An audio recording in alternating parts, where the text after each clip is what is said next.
Old people are ruining France. COVID money went missing to the tune of $12 billion. And we've got a joke about a seal that goes into a bar. Welcome back to Temporally Scripted. We're here again for another whirlwind tour of the world's latest and greatest news. And we'll finish off with one of our top fives just to keep you all excited and ready to go for next week.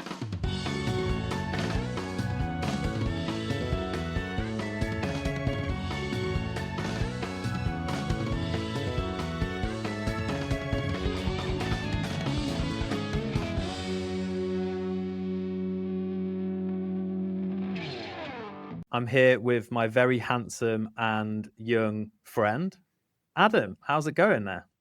Having a hard life, being very handsome and very young. Life is always more difficult when you're so handsome, isn't it? And so young at the same time. I know. If there's any maybe American viewers that don't really get sarcasm so much, then we're kind of English and it's how it goes, I guess. Yeah. But if you do think... I was just going to say that is quite a funny, like, sort of cultural difference. You know, sometimes like you'll be talking to someone American and you'll do something sarcastic and they're just like, whereas normally we just laugh and be like, yeah, but it's just completely different.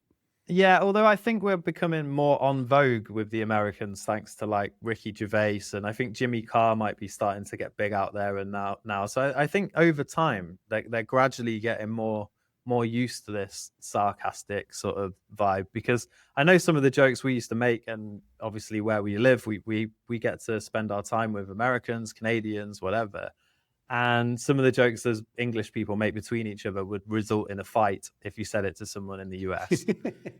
Yeah, in the wrong place at the wrong time of night, probably in a bar, it would not go so well. I'm looking at you, mum jokes.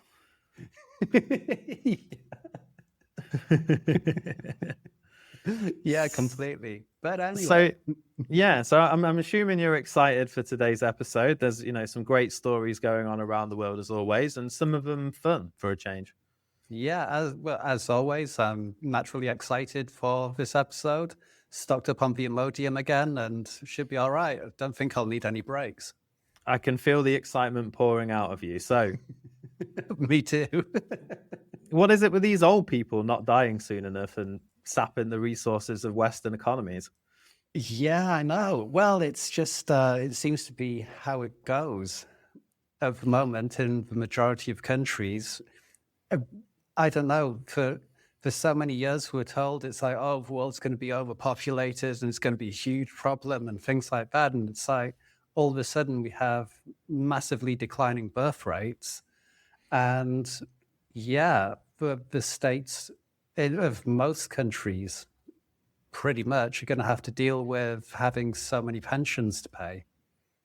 Yeah, it's something that I caveat a lot of the things I say because I can't remember where they come from. And it's getting better now because I'm using ChatGPT to fact check myself, which is obviously always accurate. So these things are improving. Completely. But quite often I can't remember where I got a fact from. And sometimes because my memory for these things is quite good, it might have been in the playground when I was 7, playing football with a few mates, and talking about like lunch break and what was in my sandwiches.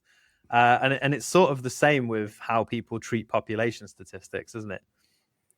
It is, yeah. It's like you get told something and then it just becomes fact for you, and it's just like one of the truths, one of the many truths that like your life is kind of built on. But then every so often, some of those truths get disproved, and you're like, and it makes you kind of rethink what you thought you knew. Yeah, it's almost like my mind is a blockchain, and once the evidence is in there, it's very hard to shift it. Yeah, I guess so. One of them most recently was I said, in hot countries, people always drink tea and hot drinks because it makes you cooler. And so I was going around Vietnam for the last 10 years, insisting on drinking, herbal teas and hot coffees and whatever, wherever I go, and telling my wife proudly, it makes you cooler. And just then sweating your glasses off, literally sweating so much your glasses just Just slide down my face, yeah. And it turns out that if you live in a very humid environment, that's absolutely not the case, because you can't perspire enough for it to make any difference. So there you go. Yeah, but I remember being given that advice when I was a kid as well by, like, I think it was my great auntie, and I think my mum believed it for a while as well. It's like, oh, it's really hot today. It didn't happen very often in northeast of England in summer, but when it was, oh well, just have a cup of tea. It'll cool you down. And it's like, try it, and it's like, this is not cooling me down. I feel It, like twice as bad. it's really not working. Yeah, yeah, exactly that. So back to this story in France. So obviously COVID level spendings were quite high because people were keeling over and whatnot, and you needed all of these social distancing activities. But why France specifically? I think this is particularly, by 2070, it says that 1 in 3 French citizens is projected to be over 65, and their working population will shrink by more than 3 million. Is that the disaster, or is it that French people don't like to work more than 30 hours a week? Um, well, for his that. Also, I can't remember. Recently, they tried to increase the retirement age, and I think it was from like 62 to 63 or something like that. And that was it. Everyone's out in the streets protesting, and the government had to like backtrack on it because they were just like, no way. Yeah, So, well, yeah, it's kind of the way in France. If they win something, they burn things. If they're not happy about something, they burn burn things. things. If it's some kind of national event or day going on, they burn things. Which, I mean, you've got to admire in some ways, but yeah, I mean, 2070 is quite a long way away as well. But when you get to that kind of stage where like a third of the population is retired, that makes a very, very different kind of society. And on top of that, it's like, where does all the money come from? Yeah, I mean, that's assuming that people will be allowed to retire by the time 2070 comes around. I mean, will we be retired by then, Adam? I guess we'll still be recording the podcast. We might have 100 subscribers by then. Don't forget, hit the bell, like, subscribe, leave a comment. That was well placed. But yeah, I mean, I just don't understand where, by current standards, where the government would find the money from. And I think all countries can have a similar thing. And I wonder if they're going to maybe stop dishing out pensions after a certain time because they just can't afford to. I mean, and also we've spoken before about like debt to GDP ratios and things like that. As that increases, which it will, you're just going to have less and less money. And so how do you support such an aging population? Well, and I think the issue is that most governments don't really care because they don't have more than a 5-year plan. As the way politics are at the moment in the West, nobody's really lasting much longer than that. But I think there is a general quiet preparation for it, in the sense that when I used to work for Boots in their corporate office in my sort of last days there, it became compulsory that you had to pay a percentage of your salary into a pension that was then backed and supported by the company. So I think there was already a bit of a movement of like, there won't be a state pension by the time you guys retire. And I wonder if there will be a state pension, but you only get to draw it when you reach sort of 95 years old. Yeah, it could well be. Yeah, and maybe because I keep thinking, should I be like paying national insurance and things like that to the UK because you still can when you live out of the UK, and sort of thinking, okay, well then I'll get my X amount of years and get a pension and things. But at the same time, by the time I retire, I just don't know if they'll be even doing it. It becomes a worry. One thing I did look at the other day is I put in, asked ChatGPT. I can't remember the number either, so this is going to suck as a story. But but Awesome. I asked ChatGPT, how much money would I have now if I'd have invested $1 a day in the S&P, like the S&P 500, and how much if I'd invested $1 a day in gold for the last 20 years. And the amount that I'd have now, it's like, I'd be retiring now, And so I wonder whether really the best thing to do is for people to just look into investing a little bit more and at least have that as like a backup, and it doesn't take much to invest like a small amount in gold each week, or not financial advice, of course, or consult a financial advisor first. But it's like, it just seems like something like that seems to make more sense. Yeah, I mean, at the rate my teeth are falling out, I could just do one gold tooth every couple of days and catch up. Just stick it in a safe. Yeah, but to counter that argument, I saw a post by Alex Hormozy, who runs acquisition.com. You've probably seen him. He's a super hench dude, really cool businessman, and knows his stuff. He calls me up sometimes for like training advice and things like that, and how to like right nutrition, proper like workout routines, and skincare tips. Yeah, exactly. Yeah, totally. Yeah. So he posted the other day and he said this is going to be unpopular for some people, but when people say you should invest $100 a month, and if you do that, by the time you get to retirement age, you're going to have like $1.2 million or something like that. And he said, but if you break that down, looking at the rate of inflation, that $1.2 million by the time you hit retirement age is only really worth about $140,000, which means you're likely to be a burden on your children and whatever else to survive, even if you have the $1.2 million. And the best bit about this post was people underneath just saying, oh, great, thanks for the cold shower or whatever else. And then someone else posted underneath, well, I've already got my retirement plan sorted out, a bullet.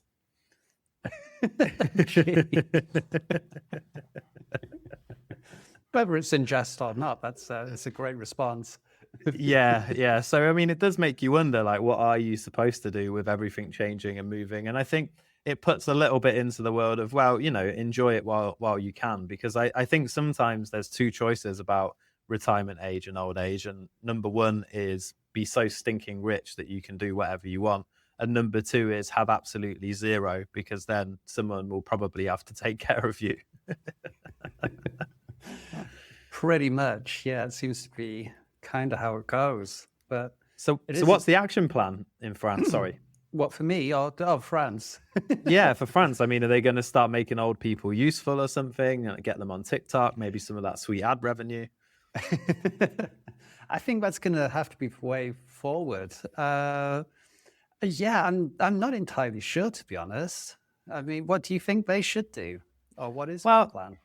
Well, I think encouraging people to get more into doing things they don't hate for work, which I believe with the way technology is moving is probably what's going to happen. People will be able to do more of what they enjoy, and we'll have an economy of people doing individual services that they don't absolutely hate, and people will work longer. Like if I look at what I do, and this is going to make me sound really sad because obviously I work in marketing, client acquisition, and these kind of things. I actually really, really enjoy it. And I can't see a time where I would want to stop doing it. I think that as I get older, it will obviously develop, but I would quite like to just continue with some kind of work way into retirement. So I think that the way to look at this is, how do we build an economy where people don't hate what they do for 90% of their waking day, and therefore won't be so attached to the idea of stopping working? Because I think the other benefit to that, as much as it doesn't help the aging population, is a lot of people retire and then die pretty soon afterwards because they have no purpose. Yeah, and I was going to mention that actually, because there's been various studies done. It's the people that live the longest, not always, but generally, they're the people who retire but don't stop. They do like a load of different, either the hobbies that they've always loved, or new hobbies, or just get into new things, do some traveling, things like that. And you hear inspirational stories like where will be some guy in his 80s who's like finally got his PhD and things like that. And just all those kinds of things to just keep going and not stop. That's usually one of the main keys of longevity. Obviously, you need a balance with food and exercise and other things, but that's a really big one. Yeah, for us, it could be podcasting. We can continue podcasting way into our grey years, and that can be what keeps us going. It's our purpose for the world. And, by then, as I mentioned, our 115 subscribers, if we're lucky, and people keep hitting that bell. It could be, yeah. And I guess that's kind of it, really. Um, but I mean, at the same time, we've got to think, how much will technology change? Because if you listen to like the AI optimists, then it could be that thing of everything on the planet just becomes so productive due to like AI, robotics, everything else, that like Elon Musk's thing, everyone becomes wealthy. Yeah, exactly. What And do you then call that it? Universal wealthy income or something, something along those lines, which is incredibly optimistic, but it's a nice thing to hope for. to hang our hats on, and because as we know we live in a simulation, that's possible, like, so we can just create it, manifest it, and there we go. So yeah, so I mean, Exactly that. speaking of money, one thing we could do to have more money available in the future is stop things like the reported 11 billion pound COVID fraud that Sky News brought out and mentioned. So there's a new watchdog that says fraud and error in the UK COVID support schemes cost taxpayers nearly 11 billion pounds, and much of that will be lost forever. And basically pointing that at, weak data, rushed scheme design, and a lack of fraud expertise across the government. I always like it when they say watchdog. It makes me think of a sort of Churchill-esque, oh yeah, oh yeah. Remember the Right, yeah, from the adverts. Yeah, of course. yeah, the insurance adverts in the UK, for those of you that have never seen, where we have a dog going, oh yeah, oh. I guess I'll see if I can put one of them Yeah, on the and screen. people used to buy the toys as well. So if you insured by Churchill, you'd get like a sort of nodding dog kind of toy that you could put on like the back of your car and things like that. Yeah, yeah. When you said nodding dog there as well, it also made me think of Paula Radcliffe, but that's a different story. We'll go to that another day. Okay. Do you remember her? She was Wow. like the marathon runner that had a poo in the street once or twice. I didn't know about that. Yeah, yeah. She had a poo in the street mid marathon because she needed to Oh, go. right. So it wasn't just like for fun. No, it wasn't just for fun. And her nickname was always the nodding dog because when she ran, she's like, Yeah, I do remember. I had a really strange style of running. yeah, yeah. Anyway, back to this watchdog. Sorry, I got so distracted by Churchill there. 11 billion pounds. I mean, that would be enough to have a cushy retirement, wouldn't it? Yeah, exactly. Um, but I remember at the time, back in like 2020, when it was all kicking off, and there was all those different sort of allegations that turned out to be true about certain companies being given loads of money. And it was various MPs going, oh, yeah, I know this company. These are really good at making PPE. They'd never made it before in their lives, and it turns out they couldn't make it. And there was just so many of these different stories. And I guess in a time of panic, the government was just throwing money everywhere. Yeah, which I mean, you'd think people getting to an age where they can't support themselves and need financial help after working their whole lives would also be something important that meant they could start throwing money around. Yeah, maybe, but it's not always the case. I wonder how much money of that 11 billion was spent on coming up with the name for the scheme, Eat Out to Help Out. I I would imagine that would take a large group of consultants, and you'd be talking. It's got to be like hundreds of thousands at least. Yeah, because I don't know what comes to your mind when someone says eat out to help out. It's one way to help out. I don't know. I mean, I guess it stops you being bored at home, improves relationship quality in general. I'm not sure Keeps it does peace much in the for, household.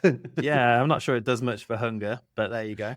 But yeah, and it didn't even really work either. People were supposed to go out and have meals and get a subsidy, and then the companies claim back for it and all of that stuff. And my brother's like a restaurateur, and I don't think it made any real difference to what he was doing.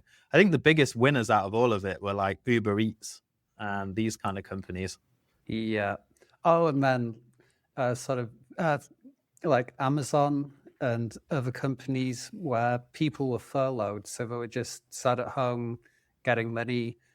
What shall I do? Oh, just order this, order that, get some nice curry afterwards or something. And I guess all the money just got squandered on all kinds of things, really, but just there was no need for. Yeah, yeah, and it always seems in these situations that it's only the people that know how to work the system that end up being beneficiaries of like these mass scale fraud situations, and there's no repercussions. And the irony of it all is if you wanted to go and find out who abused those systems, it would probably cost another 5 billion of taxpayers' money. Yeah, which again you're never going to get back. Yeah. And you did have all those things like furlough, bounce back loans, support grants, all of this stuff. And there were people completely gaming the system. There was a lot of fraud going on and people claiming all kinds of expenses and money for, in some cases, businesses that didn't exist. But yeah, I mean, according to this article in Sky News, 1.8 billion of the losses has been recovered so far, but it says much of the remaining sum is now beyond recovery. Does it say how much it costs to recover that 1+ billion? It doesn't, no. So you've got to deduct whatever that costs. Maybe it's just a civil servant on a low wage in a back office that did it, but probably not. Yeah, well, probably they're doing the doing, but the people that came up with the recovery plan. Yeah, who knows? There's definitely some misallocated funds still flying the way around somewhere. Yeah, yeah. And I mean, I guess when it's a time of extreme circumstances, there are going to be less checks, and some of that needs to be understood. But I think it's just humans are generally quite bad at making decisions on a big scale, Especially when it's something really serious. I guess that decision making gets even worse. But also, I remember at that time, everything was just blamed on COVID, and it was after that for like years as well. Things are pretty much back to normal, and it'd be like, oh, well, why don't the trains run on time? Oh, it's because of COVID. We've just had a pandemic, and that was kind of like the excuse that politicians would use for everything. Why isn't this working? Why is everything more expensive? Well, COVID, nothing to do with us. And it was like an easy way to just bury all the rubbish and all the like ineptitude behind this word of pandemic. And it's just really, really dodgy. Yeah, it was certainly extreme times, and probably the biggest event we've ever seen in our lives, really, as around 40-year-old men. It was I can't think of anything else that was quite as extreme or crazy as COVID. Yeah, completely. And all the lockdowns and just seeing everywhere just close for quite a long time. It's absolutely nuts. Hopefully not something we see again. So that would be, be good to avoid any more of that. So moving on from COVID and also older people ruining the economy, those pesky old people that have worked their whole lives to have a relaxed retirement. Interesting story here about Chernobyl and evolution. Have you heard about these black frogs and evolving dogs, Adam? I had heard a little bit about them before, and I read a bit more in an article today. But yeah, it seems like various species in the area of Chernobyl, where the power plant was, have evolved quite rapidly and changed their DNA. And we have all kinds of really bizarre things. So with the frogs, they were originally lime green, but they've now become black. It's almost like a way to protect themselves from the radiation, so that the actual color helps them get less problems from the radiation. They're absorbing it less. That's crazy. It's interesting because I sometimes go down a rabbit hole of people that sneak into the exclusion zone and make videos for YouTube and stuff and watching them. And they go around with one of those Geiger meters. And it's kind of random. It's like some things you'll go to and the Geiger meter goes crazy. And then other things, it's like not so much. It's really weird how the radiation sort of over time is more extreme in certain places and not so extreme in others. So you would imagine that a lot of these animals, as much as they're evolving, some of it's really, really good for the environment. You know, a lot of these things are thriving in there, as I understand it.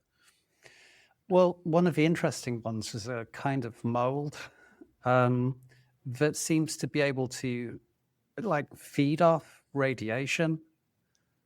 So we'd never studied it before. I'm not saying it's a good thing and it's great that there was a nuclear meltdown, and if not, we wouldn't know this. But but it is kind of interesting. This kind of mold can basically eat and sort of perhaps get rid of areas of high radioactivity. It would take time, but yeah.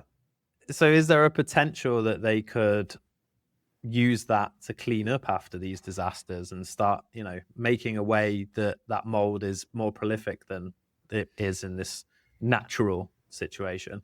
Yeah, well, it seems that it eats radiation. So some people are saying that maybe in the future we could use it to help astronauts, because in the depths of space you're going to get cosmic rays and things like that. So could this be developed in a way that could be used to like shield ships, or perhaps in some other way too? It's really cool. It's really sort of sci-fi. Yeah, and I mean, the whole thing with Chernobyl is not over either, is it? So, as I understand it, they built a massive concrete cover over the reactor, but that concrete will degrade over time and it will still be an issue there. So, there's still plenty of work to be done. And I guess the animals there, you know, are going to have to evolve even further if they're to survive in that area. Yeah, completely, because it's just they would have to. But yeah, I mean, there's loads of dogs there that were either like pets at the time. And so, yeah, they've just kind of carried on living and doing their thing in some ways, but in this like highly radioactive place. And now apparently they're like genetically distinct from dogs that are just 10 miles away. So it's like it's just changed their genes. And it seems like all the animals that are there have kind of like evolved, even though it's only been what, like 40 years, but they've evolved to not be affected by the radiation in the same way. Crazy. So obviously, so many people tragically lost their lives when Chernobyl happened, and I know if you visit there, 90,000, I think, have died just wow, from, let's see, yeah, just from like cancers and other illnesses that are linked to it. And of course, that's an estimate, but I remember learning about it at school and things. And at the time when it happened, you had like a huge cloud of radiation that would go all the way from there. And I think it went over parts of Britain in some points as well. And so at that time, people were just praying that it didn't rain, because it would be radioactive rain. And yeah, horrifically as well, but I saw one headline the other day about the sarcophagus that covers Chernobyl being damaged because of the war in Ukraine. Which, yeah, we definitely don't need that to go up in flames, because it's still unbelievably like radioactive and dangerous, and it will be for an incredibly long time. Yeah, and I mean, I don't even know. Presumably, it's in Ukraine, and they have to try and control it. But with all the rest of the stuff going on at the moment, it's probably not at the top of the list of priorities. You know? Yeah, completely. Yeah, I mean, when I saw a headline saying like mutant animals from nuclear accident, I was hoping for like a Simpsons three-eyed fish or something like that, but. No such luck. No such luck. Yeah. And, I mean, there's that joke as well, isn't there? Of like, why shouldn't you buy Ukrainian underwear? Because Chernobyl fallout. Oh dear, that one's going in my collection for sure. Yeah, that's wild. So I guess there's probably similar things happening in Fukushima in Japan as well, because I know recently we had a tsunami again in Japan, which was from quite a significant 7.5 uh, on the Richter scale Oh, earthquake. earthquake. Yeah, Yeah. in Japan, I think last week. And yeah, obviously there must be quite a fallout from that as well, from I think 10 or 15 years ago now. Yeah, well, I remember watching different podcasts and some people that kind of not necessarily experts in this, but has really done some digging on it, saying that if you ate tuna from around that area and from like a huge part of the ocean around it as well, then things like cesium 90 and things like that was much higher levels. So it's actually maybe not very, very dangerous, but do you want to be eating radioactive food? I mean, we do anyway, because like not a lot of people know that bananas are radioactive, but it's only like a small amount. It's kind of the same as background radiation kind of thing. I don't know the extent of like the radioactivity of tuna fish in the oceans around Japan, but apparently it was much higher. So high in protein, but high in mercury and radioactivity. So Cesium 90, which is good. you can get I mean, maybe that'll over time give you some kind of extra muscles or something. I don't know. I think so, and I'm sure I've eaten worse breakfast cereals when I was a kid. Yeah, Banana Bubbles, the cereal that thinks it's a milkshake, I think most certainly. Yeah. It's a jingle I still remember fondly. So let's move on to some Britishness. This next story is one of the most British stories I've heard in a very long time. There's a dude in the UK called Ed the Shed, and Ed the Shed has made a garden shed that goes 123 miles per hour.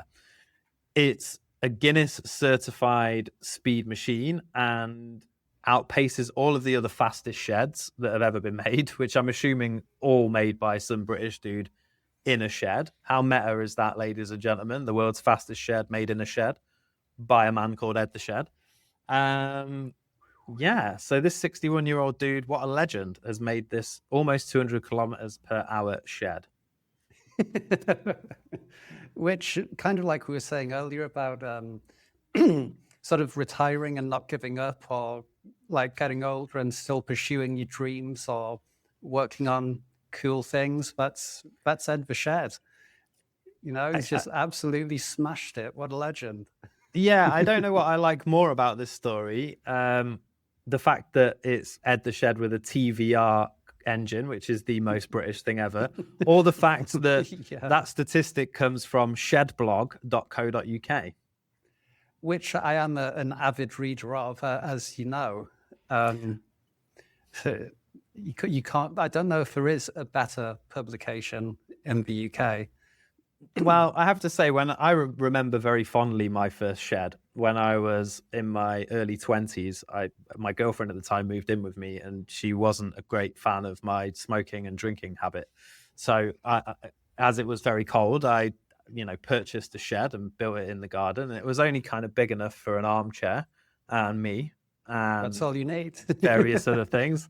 And I spent many an hour fondly in that shed. In fact, once me and my friend Ryan spent an evening in that shed and didn't leave until sunrise in the morning. And he went off to work with white paint on his trousers. So, yeah. Sounds pretty dodgy. Fun times. But yeah. I mean, back to the story, you've got to admire the guy for doing what he's done, really.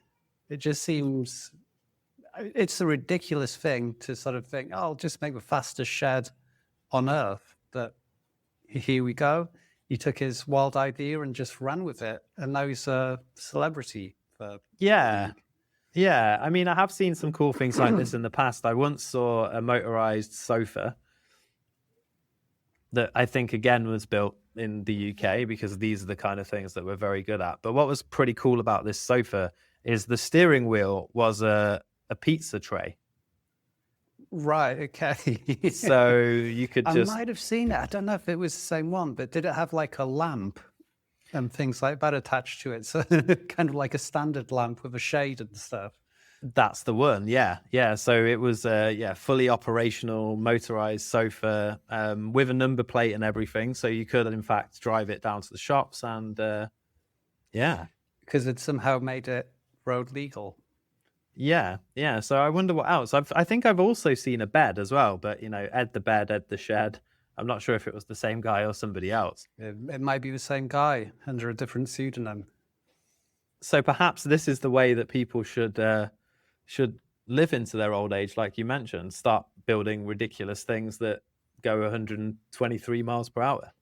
Yeah, just take a leaf out of his book, and if you don't know what to do, first buy yourself a 4.5 liter V8 engine and take things from there. You'll find something you can attach to it. What do you think it is about Britain that makes these things so prevalent in our great nation? I really don't know. I wonder if it's because if you think back to the Second World War, like Great Britain, people were like just super inventive in the various things that they came up with during that war in terms of tactics, technologies. Everything was just like this amazing thing, and they achieved so much, whether that was with different kinds of aircraft, absolutely crazy sort of tactics, just amazing inventiveness. Like, have you ever heard of Operation Mincemeat? No. Right. I can't remember the countries, but what they basically did is they had like the corpse of, I think it was like a Navy officer, and they like had him on ice basically. But because they knew there was going to be German spies and things like that in the UK, because there always is. So they invented a character that kind of looked like him, that was working, and he was kind of like some officer and did all of this stuff. And then they faked that this guy was going somewhere, going on duty, but they took the corpse instead. And what they did is put like plans, like battle plans for where the English Navy was going to go and land. And we were going to fight in this place, and they made all the battle plans in kind of his pockets and things like that, and then just dropped the corpse out at sea, knowing that it would wash up in German occupied territory. So, and it was this huge, elaborate story that spent so long working on. But yeah, so basically this happens, the body gets found, it gets returned as well. But they'd found a way so they could tell if like documents had been read. So it had like I think it was just like a hair stuck to it or something like that. But they got the documents back and they thought, oh, right, they've read it. So now Germany thinks that the Allies are going to attack this place at this date. So they send loads of troops to this place. Of course, they're not going to attack there. They're going to attack somewhere else that's now weak. Yeah. It's just, I don't know. It's really long-winded, but it's just so brilliant. And just, yeah, I think that's I don't know if it's like a hangover from World War II, that British people still have a bit of that in them, or if it's just like a natural thing that we do, but it's definitely a British trait. Yeah, it's like a plucky, inventive, in some random shed. Like, I think that's the key to us getting back to our greatness as a nation, It's in some random shed in Burnley, like, with some dude. It's like, if you look back at like the days, have you ever watched any of Fred Dibner stuff? Oh, I remember at the time, yeah. He's like a steeplejack and like goes and takes down steeples and makes documentaries about that stuff. But again, it's that kind of inventiveness that you just don't really see or know us for in the younger generations, which I think is a real shame. Do you remember Scrap Heap Challenge? Yeah, that was awesome television. It's where they go and they get like, they're in a junkyard and they have to build a certain machine that could be a boat, could be a whatever, and it's got to do a task as the challenge. Yeah, amazing. Yeah. Those are the days. So yeah, I really don't know why it's like so much of a British thing, but it really, really is. Yeah, it could be because of that. But I mean, and again, it's the same in all of Northern Europe, but that part of the world is very, very difficult to survive in. Yeah, true. It's not like somewhere that's the kind of thing where there's just food everywhere. Yeah, Because you go some parts of the world and I don't know, you can eat some fruit, spits the seeds out. I don't know, 2 months later, you'll have some more fruit or some more vegetables, whatever else. Whereas it's a little bit trickier once you get so far north. yeah. If you're in the UK and you don't prepare for the winter in the past, you're basically dead and gone. And I think, some of that hardship has been lost, and maybe that's why we are where we are right now. Anyway, Yeah, it could be. Yeah. I take my hat off to Ed the Shed and people that are like that and think in that same way, because we need more of it. We need more of it. So this last part is a joke. A baby seal walks into the bar. Yeah, it's not a joke.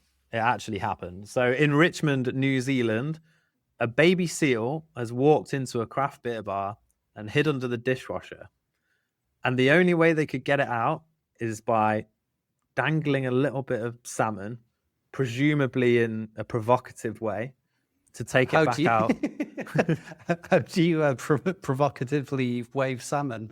Come round to my house at Christmas and I will show you. That's an invite that you don't want to miss. And the owners of said bar and the staff now say they have the seal of approval. Yeah, it's good. I love it. I love it. So I mean, yeah, can you? It's not really much of a story, is it? But it's just sort of a nice image. Yeah, Nice I thing to think the think world of. needs more of this. It's like when you go on to when we do our preparation, because I don't really read the news much. So this is my news of the week, is preparing for this episode. I go and look around and, finding stories of doom and gloom and people being too old and taking money out of their system, not knowing what they're going to do, and 12 billion worth of fraud, and, nuclear disasters and millions of other heavily depressing and sad events are really easy to come by. We could probably sit and talk for 3 hours about terrible things that are going in the world. But then, finding stories like a baby seal walks into a bar, or like we had last week, the drunken skunk or whatever it was, as I remember, the raccoon. These are the things that really lighten up my week and change my day around. So yeah. Yeah, same here, really. It's just nice things to think about. And I don't know, it's, it's really easy these days as well. Just if you look on your news app or, I mean, we were talking about rage base and things like that the other day, and that's part of it as well. Whether it's your news feed, whether it's on social media, there's all that kind of thing. And there's so many things to be depressed about. And the sort of funny, light-hearted stuff just isn't really reported enough. And it kind of should be, because all of these things are going on in the world. It's really easy to find a place that's having the worst weather in history for that place, or it's easy to find some horrific thing that's happened somewhere. It's easy to find good stories as well. And really, they should be reported a little bit more, because I think if people were just a little bit more lighthearted and focused on good, the world would be a better place, and it would be a lot more optimistic, rather than everyone going to work looking at their phone going being irate or depressed or whatever. Yeah, because we are products of what we take in. So I think, a bit of a light story here and there, it's definitely preferable to most of the other rubbish that we see all over the news. So I like it. We're going to keep bringing it here at Temporarily Scripted. And if you believe that too, then third plug of the episode, give us a like, subscribe, leave a comment. But don't argue with us about mean and median, because, we're not going to get involved in a conversation about averages, because we're not average. Right? Exactly. We're way beyond average, not in terms of intelligence, but in terms of entertainment. And that brings us nicely to our weekly top 5. So our top 5 this week for the first week in December is all about history, and the history of week commencing the 7th of December. So tell me, Adam, take it away. What's the first thing on our list this week in the past? Okay, so In 1948, on the 10th of December, a blueprint for human rights was adopted. And so the United Nations General Assembly met in Paris and adopted the Universal Declaration of Human Rights, which is the first global document setting out fundamental rights and freedoms for all humans, regardless of nationality, race, or religion. And it basically came, I guess, after World War II, because there was so much just horrific stuff that went on. And they said, okay, we need to put into paper that everybody has this list as a right, no matter what, and should never be denied certain things. And it's something that obviously has made a big change to how the world works. And I guess in some small way has led to people like Ed the Shed being able to build their world's fastest shed. and nobody say that is not a pursuit that he should follow through with. Indeed, it is his God-given right as a human being to make a shed go 123 miles an hour. And maybe the next bit is, rights for seals, that they are allowed to go into bars and have a drink. But this seal was underage, so you can understand why they had to remove him from the craft beer place. And it's also it's also your right to provocatively wave salmon at a seal should you want to. Absolutely, yeah. It's one of the things that I'm allowed to do. So what's next on the list? Okay, well, going back to the 12th of December, 1901, Italian inventor Marconi claimed to have received the first transatlantic wireless radio signal. So this was in St. John's, Newfoundland, and they sent the Morse code letter S from Hull to Cornwall over about 3,400 kilometers. And so, yeah, the announcement electrified the public, even though some scientists at the time and since have questioned it.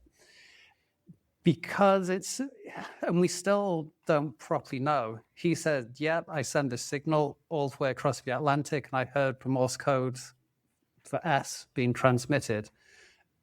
But a lot of scientists since and then were like, wouldn't work. But Wow. There's no way you could send a radio signal of the kind that he was using that far. But there was a slight chance, apparently, and so there's still a bit of debate. Well, it's 26-1 as well, so it could have just been a lucky guess. I've had teams come in on the World Cup score where I've said it'll be 4-1 to Switzerland, and at 26-1 it's come in. So it's possible, but it's also true that nobody really fully understands how some of those things work, right? It's like no one person really understands exactly how all of the parts of the infrastructure work, so that I can call you, or me and you can be sat in two separate places now on video, thankfully not cutting out, and being able to record this podcast for these lovely people. And it is amazing that tiny beep was the ancestor to smartphones, satellite, internet, and doom scrolling in bed. Yeah, thanks very much, Marconi. Oh, and one thing that you said about 26-1, sometimes on TV you'll see like a magician, and there'll be a magic show, whatever, and it'll be recorded for TV, and I'll go to someone and be like, think of a card. Was it the two of diamonds? And they'll go, wow, yeah. When you're recording for TV, you ask 52 people, probably you'll get it right eventually. There we go. The destroyer of magic. Thank you. That's you not getting into the magic circle ever anytime soon. Okay, number 3. Okay, well, this is the mother of all demos. So on the 9th of December, 1968, there was an engineer called Douglas Engelbart, and he gave a 90-minute live presentation in San Francisco that became known as the mother of all demos. And he showed all in this presentation, the computer mouse, the idea of Windows, not the Microsoft thing, but anyway, hypertext, video conferencing, word processing, and collaborative editing. So basically, in this one presentation, he introduced to the world everything that we still know and use about computers. in 1968. Was he the same guy who said computers were going to get 10 times bigger and 10 times more expensive, or was that a different presentation? Oh, I don't know. Maybe you just threw that in at the end. Or maybe we're just focusing on the things that he got right. Yeah. Or maybe, we live in a simulation and he'd just come from the future back to tell us about computers. Which, as we know, we proved that the simulation is real last week until next week when we disprove it. So, yeah, I think... Take that, Steve Jobs. Exactly. Okay, well, I guess that brings us on to number 4, dropping into Jupiter. So on the 7th of December, 1995, NASA's Galileo just got to drop that in there. But that released an atmospheric probe, and that plunged into Jupiter's atmosphere, and that was transmitting data for about 58 minutes before it was just completely destroyed by the pressure and heat of Jupiter. But it gave scientists unprecedented information on Jupiter's winds, composition, and structure. And it was just a really cool moment. When you think about it, it still always baffles me how, well, it doesn't baffle me, but I still find it amazing that we can do some of these things. And just sending something out there so precisely to have it just fall into another planet's atmosphere and send back data.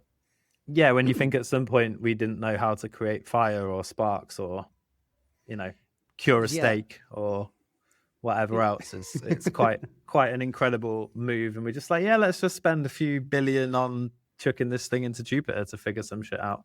Yeah, and it's just so amazing, really. And then sometimes, especially in the UK, you'll get things like public transport or different government agencies, and it just seems so chaotic and badly managed. And you're like, come on, humans can do really cool stuff. Can you not just get a bit of inspiration and not make the train break down so many times in a day?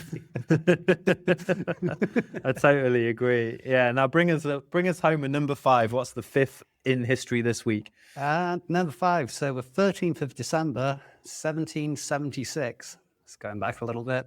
But during the American Revolutionary War, General Charles Lee, who was captured by the British at Widow White's Tavern, which was in New Jersey, after straying from his troops. So he's basically in charge of this kind of platoon. It's like a really big amount of soldiers. But yeah, later accounts say that he'd gone in search of a bit of female sociability rather than reinforcing George Washington as all legend. Went on the sesh. Yeah, basically. I mean, I guess it's tough being in a war and being in a general. You're in a position of a lot of responsibility, and he's just gone, that's it, I'm off to the boozer, gonna try and chat up some birds.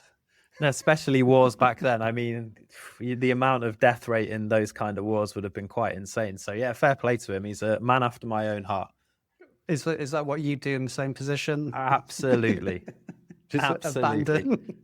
Abandon the troops. Yeah, but they can look after themselves. It's fine. Yeah, come back later and check in. War's won. Job's a good one. Yeah. Nice one, lads. Where were you? Incredible. Need to take a bit of time out. I love that. So that wraps us up for this week's top 5. Thank you, Adam. I appreciate you taking us through this week in history. So here we are at the end of another episode of Temporally Scripted. If you've enjoyed today's episode, don't forget, share it with your friends, tell everyone you know, binge watch our other 400 episodes. We're not quite there yet. We are absolutely close to 50, but go and check it out. There's a wealth of interesting stuff in there. Anything you want to leave the audience with today, Adam? Not really, other than that thing of, even if they know someone that they think would hate the show, just send it to them anyway, especially if it's someone they don't like. Just, oh no, this really good thing, you should watch this.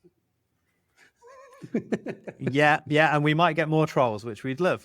Trolls are a sign of success. Because it's good fun. Well, Adam, until next time. Yeah, until next time, my friend. Goodbye. Bye, everybody.